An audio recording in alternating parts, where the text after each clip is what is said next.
Hello and welcome to another edition of the Golfmonger Show. I'm your host, Brian Steff, and I am the Golfmonger. Don't you love technology trying to mess with you when you're ready to do something?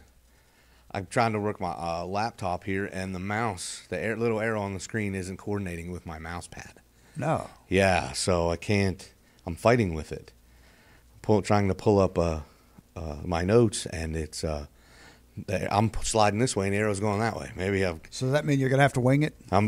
Well, just about as much as I normally do. So I was about to say, what? Yeah. So what else is new? Not much to know. I could always go to the smartphone. Man, what a great week we're having here in the golf capital of the world, weather-wise. Isn't it beautiful out there? It is fantastic, folks. If you haven't called us here to make a package and you're not here in town, you need to hurry up and do that. And obviously you can call us at 844-464-6531 to do that to book your vacation, or you can click on the tab there at thegolfdirector.com. It's like 75. It's perfect. Yesterday we had the golf director's outing. I'm going to brag a little bit. We're 3 months in a row now running I've won a skin. I should probably stop golfing. But as someone yelled from the back of the room when you went to pick your skin up, he said the guy makes one birdie a month and he wins a skin with it. Did you hear that? I did hear that. Yeah. Was that you? No, it wasn't me. Oh, okay. No, that's right. You were in the front of the room because you were speaking yesterday. Yeah. That is slight. That is pretty close to the truth. Well, it's true. That's pretty close to the truth. It's pretty close to true. I gotta be honest with you though. So who cares? Make it count. I don't right? care. Make it count. I don't care. Yeah. In a skins game, you got to make it one time. So how much did that skin pay you, man? I didn't pay all that much. There wasn't a whole lot of people, and it was only $60. Six. That's better than a sharp stick in the eye. Well, you know, I tripled my money. That's the way I look at it. Yeah. So, pretty happy there. Par 4, first hole. It was my 10th hole. I started on 10. Second nice little 15-footer with about a 3-inch break in it. So, it was pretty nice. Pretty nice. But, no, the highlight of my group, actually the whole day happened in my group, where the assistant pro down at Presswood Country Club, I'll give him a little love here, Mike DeLuca, he dropped himself an albatross. And for those of you that don't know what that is, shame on you, first of all. Second of all, that is a deuce on a par 5. He was about 230 yards out, and he had I was off on the other side because I had already hit from about 30 or 40 yards further behind him because Mikey crushes the ball.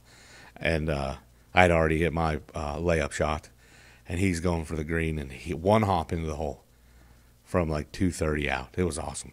I never witnessed one. Have you ever seen a 2 on a 5 in person there? No, I have not. Boss? No, I had never either till yesterday. It was awesome. In fact, our playing partners, we jumped up and down and cheered probably more than he did and hit the shot. And I asked him about it. He goes, well, I was kind of in shock. I was just glad we were from the vantage point and I could actually see it go in the hole. I was up on the hill. So, come to Myrtle Beach and play golf right now. The weather is perfect. Our good friends up at Diamondback and the folks at East Coast Golf Management hosting us last night was a great time. And the boss here was the speaker at the meeting. We were giving a little social media I told the lesson. guys there, it's the first time I've spoken public in 3 years, because the last time I did, the guy told me he'd rather stick a stick in his eye than hear what I had to say. I know. I heard you say that. I was laughing. That is actually the truth. Well, you know, it's funny because we talk here all the time. Yeah, that was one of the partners in East Coast Golf Management, Chuck Hutchinson. Chuck said that to you? Yeah, he said, I'd rather stick a stick in my eye than hear what you got to talk about. Well, you know, that's Chuck, so you got to take it for what it's. Well, it hurt. You know, it scarred me, obviously. Did it? Yeah. You look okay, though. Yeah. I mean, no worse for the wear. Yeah, if that's all Chuck's got, I can take it. That's good. Well, and like I said, it went well. We had a good time last night. Yeah. But you need to go to Facebook on Jimmy Biggs. Yeah, I'm looking at it now. You told me about Crow Creek. He did a little. We did a little spoof video while you were talking, because you were talking about how anything over videos over 30 seconds is a waste. Yeah. So Jimmy and I made a little video while you were talking. Yep, I see that. That's cool. So, speaking of great weather and being busy, guess what I did this week? And I heard you did the same thing, so I think you've been still cheating off me. What's that, man? I didn't set my lineup. I didn't set mine up. Let's see. I've got one guy in the field this week. That's it? Yeah. I at least. That shows you how much I depend on our buddy Jeff. Deal. Yeah. No, I have two. I only have one. I've got Harris English and on my B team is the only guy on my entire team. Everybody else is not entered. No, I've got some So guys. Harris, get me 6 points. I'm missing. Harris needs to be low man every day and win the tournament. Yeah. For you. No, And I don't think I started him today. Well, here's the thing. I kind of lost track of the deadline this morning, and I looked at it at like 8 o'clock in the morning, and I was too late. The deadline was like at 6, so I'm short a couple of players, but that's okay. I actually have some decent players. I'm just short. But let's talk about something that's a little bit more important than tournament golf, because I believe wholeheartedly that it is. Did you see what Ricky Fowler did on Monday? No. Ernie Els was hosting a little charity event at the club down there in Florida, and at the end they had a hole-in-one challenge. To win, if you got a hole-in-one, it was $1 million to his foundation for autism. You know, his son is autistic. So there's several pros, including Rory McIlroy, Luke Donald, a few other guys. Ricky Fowler's in the crew. And Ricky comes up, no practice, no warm-up, no nothing. He's the next last guy to hit, and he one-hops it in the hole for a hole-in-one, 113 yards, this little just pitch hole-in-one to get $1 million for Els's autism charity. Wow. Yeah. Yeah, and it's neat because if you see the footage, I saw it on Twitter, and you can go to YouTube it or whatever. It's not like a big event, so it's not like there's regular TV coverage. So any video footage you can find is like smartphones. People just in the crowd that happen to be there videoing it. So I watched like 6 or 7 different angles, and you can't even see the shot. Like you see Ricky hit, and you see everybody watching it. And you can hear everybody go, oh, that's, like when you see shots going close, you can hear the murmur in the crowd. Then all of a sudden, just this roar explodes. And all the pros that are there just mob Fowler. Els picks him up, because Ernie's a big dude and Ricky's not. So, Els picks him up and is like holding him up above the crowd. And, of course, Els has a microphone because he's emceeing the whole thing. And he says, after thanking Ricky, he says, now, wait. We got to clear the tee because there's still one more got to go. Let's see if we can win another $1 million, But they did catch an interview Fowler gave right afterwards. And he said that before he went up and hit, he had played golf. He had already gone in and changed clothes, had sneakers on, and already put his clubs away. So when they grabbed him and said, I think he just forgot he had to do this charity thing. So when he goes over to the hole where they are, he didn't have a club. He borrowed a wedge from Luke Donald. Holy cow. And a golf ball from, I think they said Gary Woodland or somebody. He didn't have anything. So it's not even his golf ball or his club. And he said he didn't even take a practice swing. He just got up, looked, and hit and put it in. So it was fate, man. That was just, and Ernie said to him before, he goes, all right, I don't want to put any pressure onto you, but this is more important than any major you're ever going to win. And if you think about it, it does totally put it into perspective. Yeah, really. So you win a major championship. It's great for your career. Good. It's good for you. Yeah, it's good for your pocket. Right? It's good for you. Yeah. He just put $1 million in a foundation that helps autistic kids. Yeah. With that shot. And that was just awesome. So, okay, we know how most of these challenges go. They're insured by Lloyd's of London or somebody like that. Right. This one, 113-yard par 3 with professional shooting at it. I'm sure the insurance was pretty steep. That was an expensive policy. It was. Yeah. But so what? Yeah. But it's Ernie Els paying the expensive policy. Yeah, I'm just saying. He's got a few dollars. I'm just making a comparison there. Usually they'll stretch that thing out to 160 yards or so to keep the premium down. And in this case, and then it's with amateurs. Yeah, you got a short par 3 with pros shooting at it. Right. And by the way, apparently it's not easy because Ricky made the comment. He says only 3 or 4 guys even kept the ball on the green. Yeah. So apparently, I don't know if it was only the size of a tabletop or whatever, but he said, yeah, he goes, I saw the other guys couldn't even get it on the green. Yeah. So I just got up there and took a whack figuring what the heck. Yeah. But you're right. Those insurance policies are are tough on those things. And for people out there that don't know how those work, I mean, no matter what it is, whether it's a hole-in-one, a long drive, if the prize is big, the charity isn't paying for that. The car dealership that's got the car parked on the side when you play in your local Boys and Girls Club or whatever Heart Foundation charity event, you get a hole-in-one, the Chrysler dealer down the street is not giving you that car. It's been insured. Somebody paid an insurance policy on it. And a lot of times it's a car dealer that buys the It insurance. will, they'll buy the insurance. And but he's not literally, here, I'm giving you a $50,000 car. No, it was. But most of the things that we see as amateurs out there, you win $10,000 or a car or something like this. We're talking $1 million. $1 million. And most of the time we're on a par 3. It's at least 160 yards. At least. Somewhere around in there. But let me tell you, two things. If it's like a charity donation, even giving up the $1 million, even without the thing, it's a tax write-off.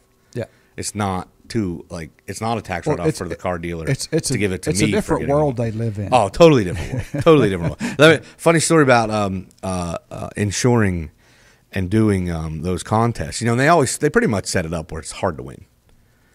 You have to do that. I was when I was in Memphis, the hockey team I worked for, we also had a minor league football team. Indoor football team and played in the summer. And I had a car dealer, speaking of car dealers, that was a sponsor of both teams. And during football season, 4 of the 8 home games, we would drive a car out onto the field and park it in the end zone, and we'd get somebody standing at the other goal line with another football, and if they could throw it in the driver's side window, they'd win the car. Yep. Okay? First game of the season, so I drive the car out, I park it there, and we've got this SUV. And I even picked the person from the crowd to do it. And obviously, I'm trying to pick somebody that's not going to win. I really don't want to give the car away on the first night.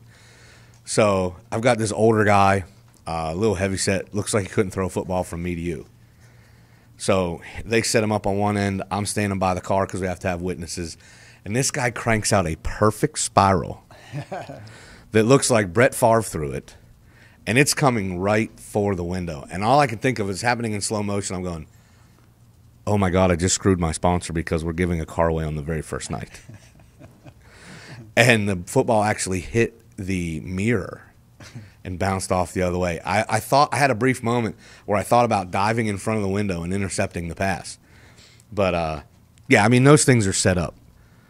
A lot of times not to win, but like you said, living in a different world where you're giving $1 million away and it's only at 113 yards. But the reason I wanted to bring that up, and we've spent so much time on it, is how important is that? $1 million to a charity like that to work that benefits autistic kids. So that to me that was a big story of the week, even bigger than. What do you make of what we talked about, Adam Scott? And we didn't talk about him much last week because, nobody wins back-to-back weeks anymore. Yeah. He did. And we were right when I say nobody wins anymore. It has been 2 years since anybody's won back-to-back, so we had some reason to say that and not even think about him in the picture. And let me ask you this. I know you said you were busy on Sunday, but I watched it. And my question I'd put out to anybody out there, if you want to tweet at us at Golfmonger or at the Golf Director, did he win or did he get handed to him? Well, a guy that doubles twice, and comes back to win like that, it had to be a little bit of both, man. Well, he started out bad, and then he went on a 6 under in 9 holes, like in the middle of his round. But Rory McIlroy had a 3-stroke lead, shot like 77. Dustin Johnson shot 79. I mean, everybody was shooting plus numbers on Sunday. And he didn't. I guess war of attrition. I guess it's one of those tournaments. It almost feels like it was given to him as much as it was that he won it. I guess it depends on your point of view, and I guess it also depends on whether you're a fan of Adam Scott or not, how you want to feel about it. But looking at this week, we're at the Valspar where Jordan Spieth is the defending champ. And so obviously he's one of the favorites this week. Good field. Duffner's done well there in the past. Heinrich Stenson. Danny Willett, who played great last week. And actually he had a chance till he got to 18. and he dumped it in the water at the Blue Monster on 18 last week, playing with Bubba Watson, where Bubba hit a good drive and Willett dumped it in the water. Got to tell you, though, boss, I was rooting hard for Bubba to overtake Adam Scott because didn't he say a few weeks back that once he gets to 10 wins, he's going to retire? Yeah, you got to be careful saying that around here. I mentioned, somebody said, could he win the Masters? And I said, that'd be pretty good for his last game of his career. You know, and the professor jumped in my. Oh, the professor doesn't want to hear that he'll quit after 10 wins. Yeah, the professor said. I'm just repeating we're just repeating what the man said. Yeah, I said he said it, Professor. I didn't. We didn't just randomly make up a number and say, gee, I think Bubba Watson will retire after 10 wins. I'm pulling for him. I want him to win 10. Yeah. Then we don't have to talk about him anymore. Yeah. Is that wrong? We can pull for whoever we want. We're fans, right? That's right. Some people might think we're professionals. They'd be mistaken. Well, we got them fooled, don't we? Oh my God, no! But I'm off track now. Yeah. Not that I was on it before, but we never claimed this was professional journalism. No, right? No. Yeah.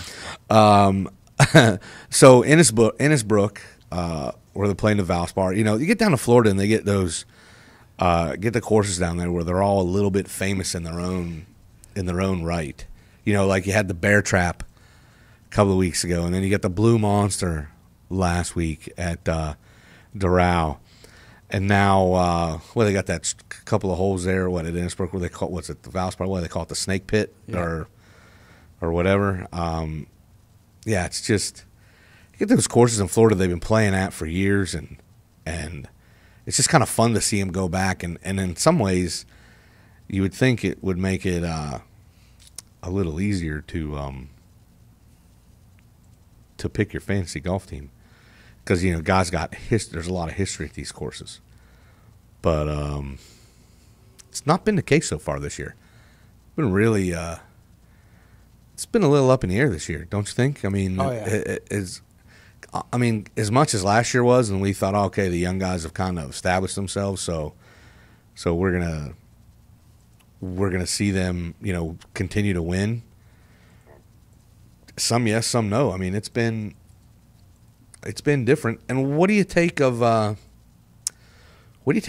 Spieth's? I mean, for the way he was playing last year, and Jason Day sort of kind of struggling a little bit.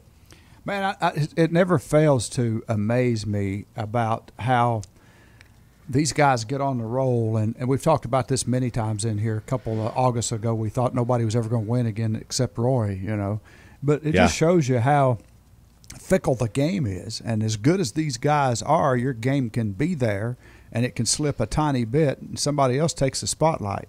It's a pretty good synopsis of how the sport is, Yeah, I think so. I mean, I'm not making a big deal that, other than, kind of running away with the win at the Hyundai Tournament of Champions when it's, 32 guys in the field or something like that. Yeah. I don't – the fact – I mean, he's been hanging around. He's had some blow-up rounds. He's 22? Yeah. I mean, every golfer over their career has gone through stretches where they don't play so great. The biggest thing, and I brought this up back early in the year, that I've seen the difference in his game is he's not making as many putts. Yeah. And I made the comment that if there's going to be a chink in his armor, I mean, he was putting at a ridiculous pace last summer and in through the fall and in through winning the tournament championship there at East Lake. Can he keep up that kind of pace throughout his career? I mean, because it's like he didn't miss once he got inside of 10 feet. Like it was like, well, go ahead and pick it up because if you're going to make it anyway. It's almost like a gimme. And he's not. I mean, he's still a great putter, but he's not quite making them at the pace he was making them before. And if you pay close attention to Spieth's rounds, he wasn't always making putts for birdie. Sometimes making a putt to save par is bigger than making a putt for birdie. I think it is. I think it's harder to do. I mean, there's more pressure on you to make a putt for par than a putt for birdie. I would agree with you because a birdie putt. I mean, listen, to the amateur golfer, there's way more pressure on a birdie putt because you don't get as many of them. Yeah. But to a professional, unless you're playing one of those tournaments where everybody's shooting 65, it's more pressure on a par putt because you're gonna get birdie opportunities. But when you got that 8-foot par putt, that 10-foot par putt, those are where you're in your paychecks. Yeah, you got losing the stroke on the line. Maybe possibly a 2-stroke swing on a hole. Yes. So, and where it seemed like he never missed when he needed to make a putt last year. That's not been the case so far this year for the most part. And not that he's missed all of them, but he's, like I said, again, I'm just referring, and I'm not saying Jordan Spieth stinks now. He's a terrible putter. Anybody out there that thinks that's the route I'm going, he's just not at the pace that he was at. Yeah. And then making him at the percentage or however you want to word it, he's just down a bit. And that'll get in your kitchen a little bit, I think, which could possibly affect everything else. Plus, we're getting closer to the Masters. And he's the defending champ this week at the Valspar. So you're coming up on more familiar territory where he's going to start. He won 5 times last year. So you're coming up on more. He's number 1 in the world. Where every time he's in the field, we've even said it here, and I've said it on my blog. I said if you're going to pick winners, if Spieth's in the field, you're almost silly not to mention him as one of the favorites, even if he hasn't been playing good, because he can turn it on in a second once he finds his groove. And then nobody can keep, and there's a very few guys that can keep up with him. So I'm not in any way, shape, or form writing him off, or Jason Day for that matter. It's just they just haven't found their groove yet this year. And we all know that when it does happen, Katie barred the door. I mean, think about it. Jason Day was nowhere to be found until midsummer last year. And then he took off down the home stretch, where Spieth started out on fire, kind of tailed off a little bit after, and then, wasn't winning as much, and then he won down the stretch, winning the Tour Championship. So it's a fickle game. Like you said, you're right. Was it 2 years ago? No one was ever going to beat Rory McIlroy again. Yeah, it was hard to imagine. Yeah. And then, now you're also – you could throw his name into the mix as well. Top 3 players in the world aren't really playing like the top 3 players in the world right now. That's opening the door for people talking about, Bubba Watson's playing great right now. Who's playing the best golf right now? A little bit older guys. Adam Scott and Bubba Watson are playing the best golf right now. This is the first time. This is the first time, believe this, Adam Scott's never led the FedEx Cup in points until right now, where after winning the last 2 weeks, he's in first place. I would have thought in all the years they've had the FedEx Cup, he's had some good years. I would have thought at some point in the year he would have had the lead. But he hasn't till this year. So that it just goes to show there's a lot going on this year, a lot of expectations. You don't know what guys like Spieth are looking at today. Is he to the point in his career now where he's wanting to focus on majors? Because of where he's at. I don't care what I do anywhere else. I want to make sure I'm ready to play at Augusta and, the Big Four tournaments, and maybe at the Players next month down at Sawgrass. Is he already eyeballing and making sure that he's ready for the Olympics or for the Ryder Cup? You don't know. You don't know where he's at. But I'm not saying that he's terrible by any means. It's just the smallest things that can change in these guys. And some of it could be 100% mental. A little bit of relaxation, just a little taking the edge off just a tick, He did make a comment about a month or so ago that he was tired. Yep. Well, so he took like 2 weeks off. Maybe, he is just a kid. Maybe he needs more than 2 weeks. Yeah. How much? So he didn't play in a tournament, but what was his commitment like on the business side? Yeah. He wasn't playing in tournaments, but was he committed to sponsor events and things like that? Was he still traveling? Was he laying on the couch playing PlayStation and just truly relaxing or whatever? Spending time with family, or was he busy otherwise? Just maybe not tournament golf. So I don't know. I fully expect him to be primed and be ready come in a few weeks when we get to Augusta. I have no doubts about that. I just wanted to bring that up because the top 3 guys are not playing like the top 3 guys, but I expect to see all 3 of them at some point this year at their best. Would you agree with me there? 100%. Yeah. 100%. And I don't think this Adam Scott stretch is going to last. He got hot for a couple of weeks, and because speaking of putting prowess, I still am convinced that his real putting stroke will show up. Yeah. Over time, but it's been so far. It's been an exciting year, and we got the majors just right around the corner, Augusta, and we'll be talking about that for sure, and we'll be broadcasting that. Excited about that coming up. 4 days. This year. 4 days of it. 4 days of it, man. That's right. 2 hours Thursday, 2 hours Friday, at least 2 hours Saturday, and 4 on Sunday. We're gonna come on in the afternoon and stay through till it's over on Sunday. Yeah. That's what I'm looking forward to is Sunday. Yeah. I mean, the whole thing will be fun. Yeah. But I'm definitely looking forward to Sunday when we do that. So, well, give me a since you and I probably aren't the best to do this, but right before we get out of here, give me a name you like this week. Ricky Fowler. Ricky Fowler. I mean, I don't know. I tell you what, I like Harris English. Obviously, right? He's the only guy I got playing this week. I know, right? I tell you what, in all honesty, he's here on my list, and I would have picked him anyway. Justin Thomas. Yeah. It's like he's due. That's a good pick. He's another one of those young guys that probably is going to be pretty good. Like he's already pretty good, but he's probably going to be better and win more. And I think it's time for him to get a W. And so I think this might be this week. It's definitely going out on a limb, but I think it might be where I'm going to go this week. Also for lack of having my team set properly. Go Harris English. Yeah, really. Oh, man. Well, it's been a great show today, folks. Thanks for joining in with us. And as always, the TGD Radio and TV are produced and broadcast by the Zeus Digital Network for thegolfdirector.com. Go to while you're on the website, check out our featured golf course pages. You can get your tee time set there. You can find course information, find our specials. Call us at 844-464-6531. All the Golf Director programming is archived for listening and viewing on demand. Just click on the TGD Radio and TGD TV tabs when you're in the menu at thegolfdirector.com. You can find us on over 1 billion devices. We're on iTunes. We're on Audio Realm, TuneIn, YouTube, Ustream, Roku, Blueberry, Periscope, and Catch Me. This has been the Golfmonger Show. I'm your host, Brian Steff. Remember, you can follow me on Twitter at Golfmonger and here at the show at The Golf Director. Thanks for tuning in today. Stay tuned. Right after this, there's more great golf news and information coming up next.